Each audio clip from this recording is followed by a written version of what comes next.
ঈদ মানেই ব্যস্ত শহর ছেড়ে আপন ঠিকানায় প্রিয়জনের কাছে ছুটে চলা। বাস, ট্রেন, লঞ্চ সবখানেই এখন ঘরমুখ মানুষের ভিড়।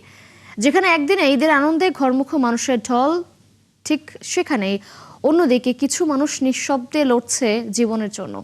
তাদের কাছে ঈদ মানে উৎসব নয়, বরং আশা প্রিয় মানুষটি সুস্থ হয়ে উঠুক, এটাই যেন সবচেয়ে বড় আনন্দ। দর্শক, এই প্রতিবেদনটি আমরা একটু পর আবার দেখব। এবার আমরা একটু টাঙ্গাইল মহাসড়কের খবর নিতে চাই। সেখানে রয়েছেন আমাদের সহকর্মী এম.এ. রাজ্জাক, যুক্ত হচ্ছে তার সঙ্গে। রাজ্জাক, মহাসড়কের পরিস্থিতি এখন কেমন রয়েছে? রাস্তায় গাড়ির চাপ কেমন আর যানজটের মাত্রা কেমন দেখতে পাচ্ছেন, জানাবেন। যমুনা সেতু মহাসড়কে অবস্থান করছি। আমি যদি আপনাদের দেখাই যে এই মহাসড়কের এই মুহূর্তে হচ্ছে সবচেয়ে ব্যস্ততম জায়গা এলেঙ্গা, উত্তরবঙ্গের প্রবেশ পথ। এখানে দাঁড়িয়ে কথা বলছি, দেখতে পাচ্ছেন যে যানবাহন চলছে। তবে আমার কাছে যে তথ্য এসেছে, ঢাকা থেকে অতিরিক্ত মাত্রার যানবাহনের সংখ্যা চলে আসায় এই মহাসড়কে চন্দ্রা থেকে মির্জাপুর পর্যন্ত যানবাহনের দীর্ঘতি রয়েছে।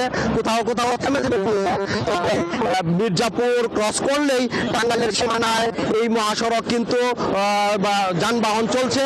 তবে স্বাভাবিক গতি না থাকলেও থেমে নেই যানবাহনের চাকা। দেখতে পাচ্ছেন যানবাহন কিন্তু একের পর এক যাচ্ছে, বাম্পার টু বাম্পার যানবাহন চলছে তো চলছেই যমুনা সেতুর পূর্ব পার পর্যন্ত। এভাবেই যানবাহন যাচ্ছে।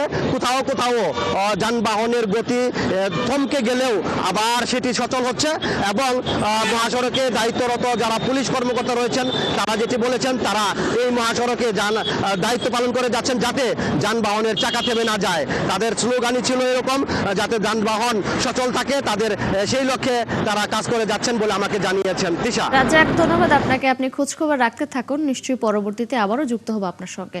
দর্শক, টাঙ্গাইল থেকে যুক্ত ছিলেন আমাদের সহকর্মী এম.এ. রাজ্জাক।